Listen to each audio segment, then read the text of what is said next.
Hey folks, Steve Butler here. Welcome to Episode Extras. In season 2, I built a mahogany tea caddy as a project for an episode of the show. And part of the tea caddy was to cut dovetails by hand. The carcass of the tea caddy had hand-cut dovetails. Now, I got a bunch of emails liking the project, but I also got some emails saying, hey, you didn't spend enough time on those dovetails. I wanted to learn how to cut dovetails by hand. And you just didn't show me anything.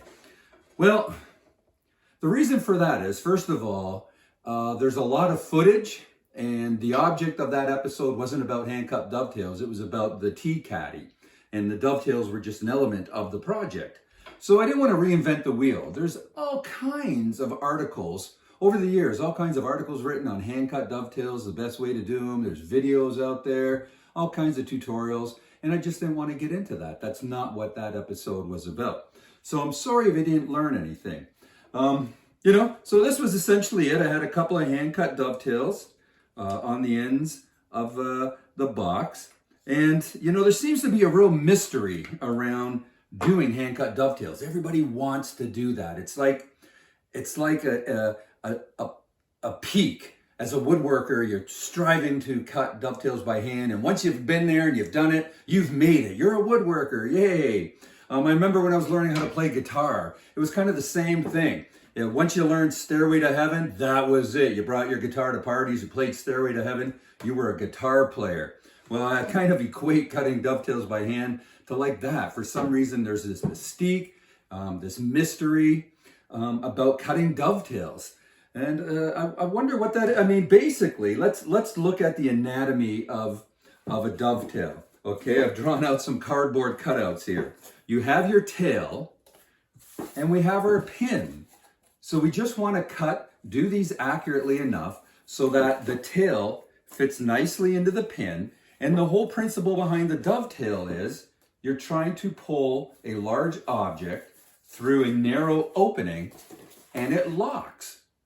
We're talking about back in the days when we didn't have the same type of adhesives, and expansion and contraction is a big thing. That joint locks. But there seems to be a great mystery around how to do this. Well, right now, I'm going to unveil, we're going to get rid of that mystery, and I'm going to tell you all you need to know how to cut perfect dovetails perfectly every time. You ready? Practice. There's no gimmickry. There's no quick and easy formula. We live in a scratch and win lottery ticket world where we want instant satisfaction. I used to go to craft fairs, and now it's Rob Cosman. He's known for cutting perfect hand-cut dovetails. And in the early days, it was Frank Klaus. People would line up at craft shows. They'd have mirrors on the ceiling so they didn't miss a thing to watch these guys cut these perfect dovetails. And they're lined up forever. There's something about dovetails. And the reason these guys are so good is they practice. There's no mystery involved. Frank wouldn't even lay it out, wouldn't even use a pencil. He'd just take a saw and do it. And that's it. The handsaw. Everybody thinks, well, of course I know how to use a handsaw. But do you practice using a handsaw?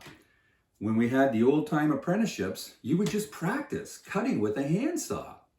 It seems easy, push and pull, what more is there? But that's the key to accurate dovetails. You're cutting on an angle, you're trying to keep this straight, not like this, in line, cutting on an angle, the length of your board, and you're also, when you cut the tails, are cutting on an angle. You need to practice that. It doesn't matter what saw you're using, a fine-tooth saw, Japanese saw, dovetail saw, back saw, practice.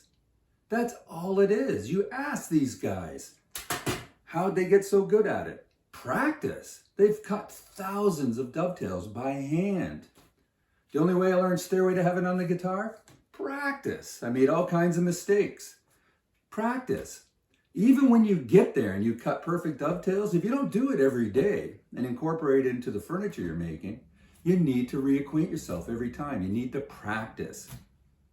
That's the key to cutting perfect dovetails. That's it. So I do have one little trick, and something that might have got missed in that episode is when I'm cutting, it doesn't matter. Tails first, pins first, it doesn't matter. You use one as a template. If you cut the pins first, You use that to trace out to cut your tails, vice versa. But what I do, because I don't practice, I don't use a handsaw every day. We use a router jig to cut dovetails, or on the table saw. I will put my pins in my vise. They're cut on an angle. Again, what you want with dovetails is, it doesn't really matter what angle. You just don't want it too narrow here where it's going to break, and you don't want it too wide at the bottom where it's going to slide through. So it really doesn't matter what pitch you use. But what I do, one little tip, if I may, because I don't practice enough with the saw. I have a collection of old woodworking books. And in the beginning, there's pages on just how to use a handsaw. You don't even see that in woodworking books today. But that's the key to cutting dovetails. Practice with your saw. So what I do is I use a large square, my square, and I bring my tail up so that it's 90 degrees. Because again, I don't use a handsaw every day. And then for me, it's easier to cut in a straight line. And I'll do the same thing on the other side. I'll bring this over, get it so that it's 90. And then I can cut in a straight line. And when it's all said and done, I'm left with a perfect tail. So there you go. The key to cutting perfect hand-cut dovetails every time, practice. I hope you come back, see me here again in the garage.